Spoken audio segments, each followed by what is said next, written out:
banyak progres-progres yang dilakukan baik dari sisi penegakan hukum, kemudian ekonomi itu juga sangat luar biasa. Betul. Contohnya dari sisi penegakan hukum luar biasa sejauh ini dapat menyita ya kan aset yang selama ini tidak berhenti. Beliau itu arahan perintahnya sudah jelas kepada setiap instansi, setiap kementerian. Nah, tapi nyatanya kita ini juga bisa lihat. Contohnya kan kita sudah tahu semua akibat banjir ini kan jelas. Betul.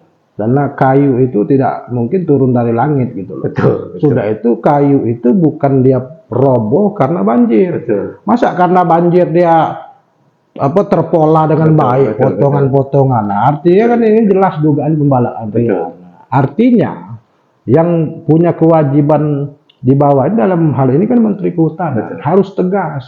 Artinya harus memberikan minimal moratorium stop.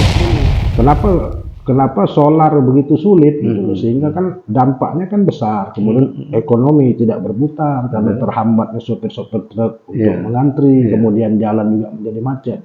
Nah, poinnya di situ kami meminta kepada pusat itu agar subsidi solar itu agak ditingkatkan.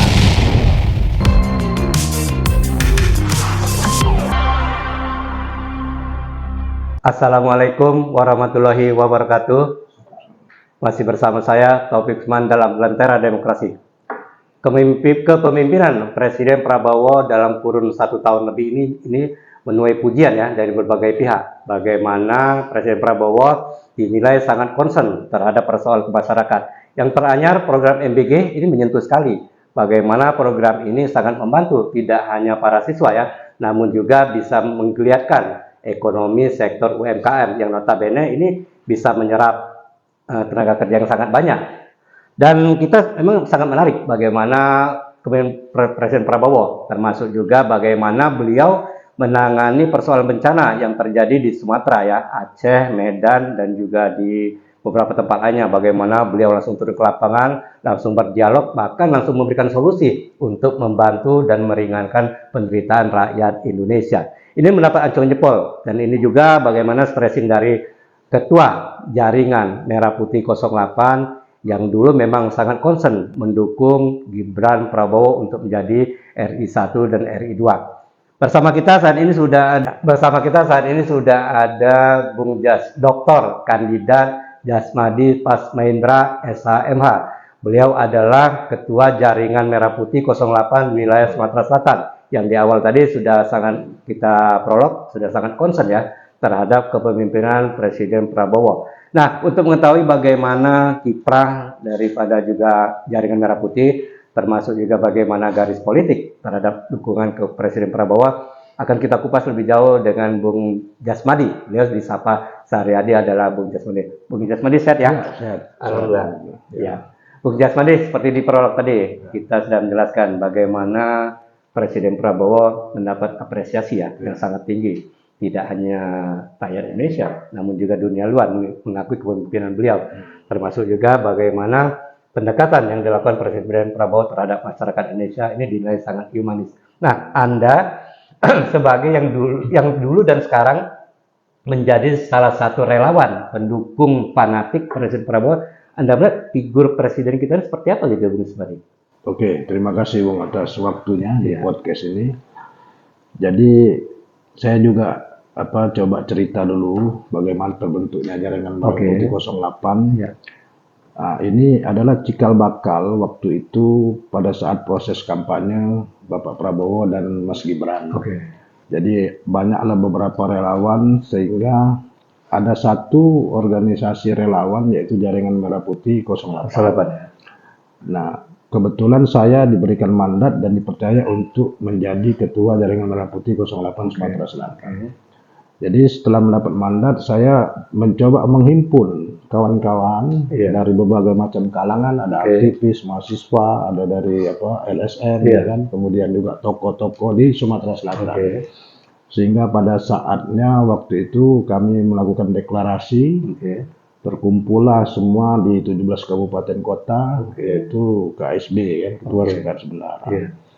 Kemudian dalam proses tersebut, alhamdulillah pasangan 02 dalam hal Pak Prabowo dan Mas Gibran itu terpilih menjadi RI 1. melihat perjalanan beliau ini dalam kurun waktu 1 tahun terakhir itu sangat progresif dan revolusioner menurut kami. Karena mengapa? Karena memang mungkin ya basic beliau pertama adalah tentara, kemudian sudah biasa bagaimana berkomunikasi dengan rakyat, berkomunikasi dengan beberapa jajaran, instansi baik pemerintah maupun swasta. Jadi mungkin pola itu sudah terbiasa. Dan yang kami sangat apresiasi adalah sisi humanis Pak Presiden Prabowo ini. Mengapa? Baru beliau yang sangat memikirkan generasi muda ke depan, khususnya anak-anak SD, SMP, dan SMA. Karena bagi kami luar biasa. Karena bagi kami memang membangun bibit itu justru dari level terendah, yaitu dalam hal ini ya TK. TK pun sekarang dapat MBG, khususnya di Palembang ya, sudah merata mudah-mudahan. Nah, kemudian juga dalam 1 tahun terakhir banyak progres yang dilakukan, baik dari sisi penegakan hukum, kemudian ekonomi itu juga sangat luar biasa. Contohnya dari sisi penegakan hukum luar biasa, sejauh ini dapat menyita ya kan aset yang selama ini tidak tersentuh, yaitu mungkin ya melalui Kejaksaan Agung, mungkin juga semua kita sudah dengar sekian triliun dan diserahkan kepada negara. Action beliau nyata gitu nyata. Kemudian juga dari sisi ekonomi, dengan masuknya Pak Purbaya menjadi Menteri Keuangan, ini sangat fantastis. Yang selama ini banyak dana-dana mengendap di kementerian, dengan hadirnya Pak Purbaya dia membuat terobosan baru. Nah, sosok inilah yang sangat diharapkan oleh masyarakat Indonesia, khususnya kami sebagai relawan itu sangat bangga. Andai kita tidak salah pilih dan tidak salah mendukung. Salah pilih, tidak salah. Iya, Bung Yasmadi, kalau kita kembali ya flashback ke belakang, jaringan Merah Putih 08 ini dibentuk hanya untuk penggalangan pemenangan atau sebenarnya ada action lain yang diamanatkan untuk jaringan Merah Putih ini gitu, Bung Yasmadi? Sejauh ini perintahnya adalah kami menjaga bagaimana pemerintahan Bapak Prabowo Gibran ini berjalan dengan baik. Artinya ketika ada hal-hal baik dari pembantu presiden atau menteri-menteri dan sampai level manapun itu akan kami kritisi ketika tidak sejalan dengan program Pak Prabowo.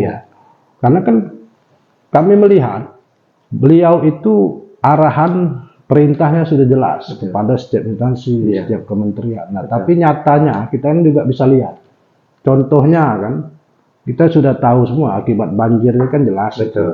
Karena kayu itu tidak mungkin turun dari langit gitu loh. Sudah itu kayu itu bukan dia roboh karena banjir. Masa karena banjir dia terpola dengan baik, potongan-potongan. Nah, artinya kan ini jelas dugaan pembalaan.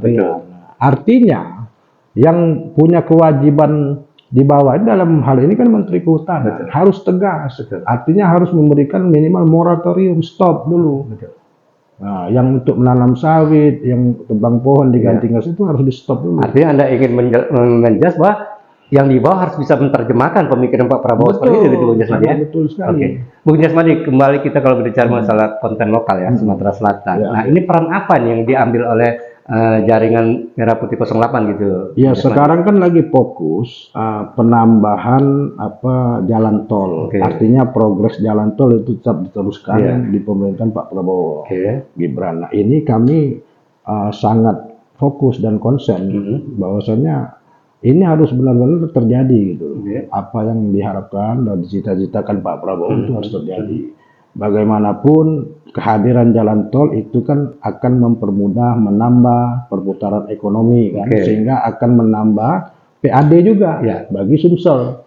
Dan efek dominannya sangat besar ya kalau jalan tol dibuka gitu kan. Dan kami juga fokus memonitoring soal MBG ini.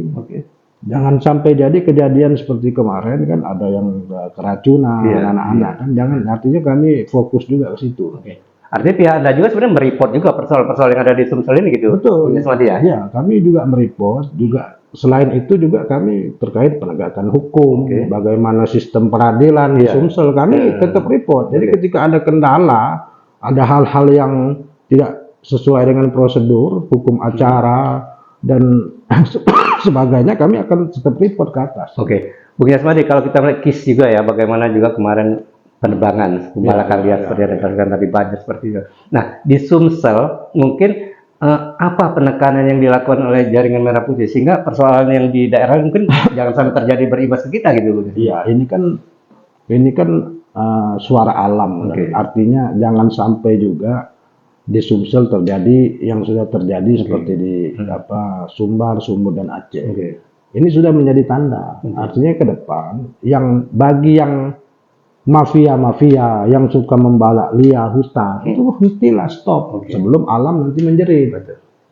Tidak ketertutup kemungkinan bisa terjadi juga. Tidak menutup kemungkinan.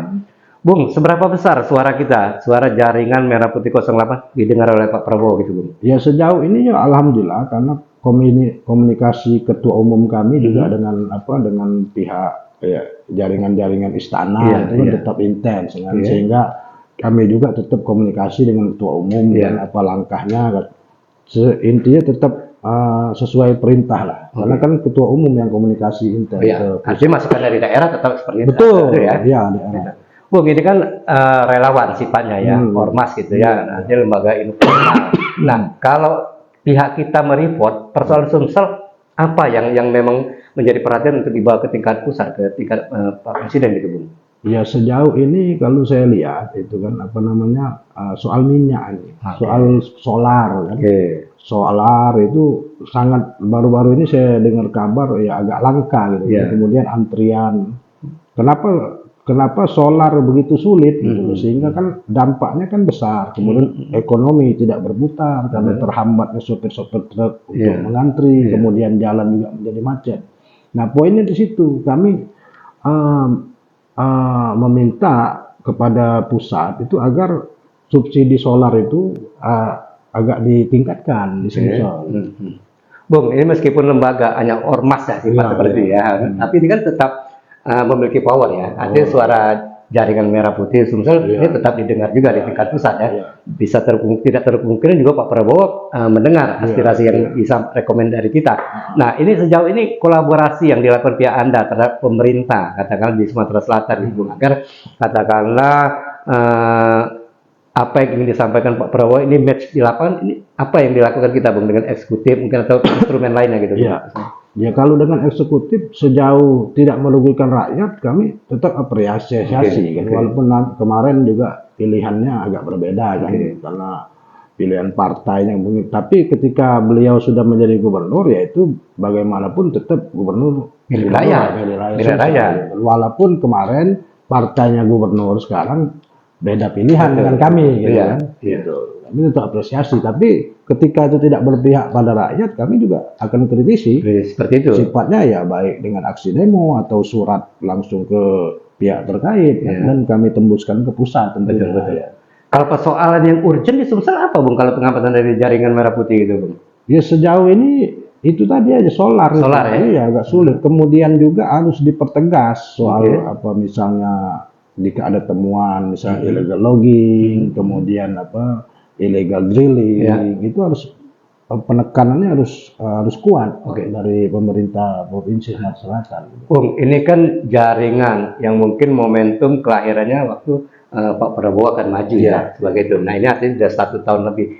Ini ke depan next apa kegiatan atau apa yang akan dilakukan oleh jaringan Merah Putih, Bung? Sekarang kami coba berkoordinasi dengan kawan-kawan daerah, Sumsel 17 kabupaten kota, dan juga berkomunikasi dengan kawan-kawan di seluruh Indonesia bagaimana kita menyikapi soal bencana ini. Apakah kita akan menggalang donasi di seluruh Indonesia atau dikembalikan ke daerah masing-masing. Sejauh ini baru itu. Artinya kepedulian kita tetap ada seperti itu. Bung Jasmadi, mungkin ada pesan atau mungkin himbauan Anda yang mungkin atau harapan Anda mungkin ke pemerintah atau pihak-pihak terkait lainnya, mungkin Bung Jasmadi terkait jaringan Merah Putih ini, mungkin silakan. Ya, kami berharap pemerintah Sumatera Selatan khususnya agar selalu mengapresiasi atau mengawal apapun itu program-program yang positif dari Pak Prabowo dan Gibran. Artinya harus ikut andil, walaupun ini misalnya program pusat. Nah, kemudian juga kami meminta kepada pihak Pertamina dalam hal ini agar memberikan solar atau menurunkan solar itu Ya, alokasi solar agak lebih banyak betul, gitu loh. betul. Sehingga tidak lagi terjadi macet, antri dan segala macamnya itu. Oke. Baik, penonton Lentera Viral, demikian tadi ya penjelasan yang cukup gamblang ya, analisis beliau, Dr. Kandidat Jasmadi Pasmaendra, SHMH. Beliau adalah Ketua Jaringan Merah Putih 08 Wilayah Sumatera Selatan. Bagaimana beliau berharap agar pemerintah juga ini harus bisa juga menerjemahkan ya program dari Presiden Prabowo, terjemahan program dari pemerintah pusat sepanjang itu untuk kepentingan masyarakat. Kita harus mendukung, tidak melihat label kita seperti itu ya. Dan juga bagaimana soal kelangkaan minyak yang belakangan ini terjadi di wilayah Sumatera Selatan juga harus menjadi perhatian. Bagaimana ini juga menyangkut ekonomi masyarakat banyak, geliat juga seperti itu. Dan ini harus diperhatikan. Bagaimanapun Jaringan Merah Putih sebagai ormas pendukung ini memiliki tanggung jawab moral juga ya, memiliki tanggung jawab moral dan juga memiliki katakanlah ya kewajiban untuk menyampaikan hal ini agar bisa dicarikan solusinya secara cepat dan efektif. Baik, kita akan kembali dalam Lentera Viral berikutnya. Saya Taufik Usman, selamat siang. Selamat siang. Ya,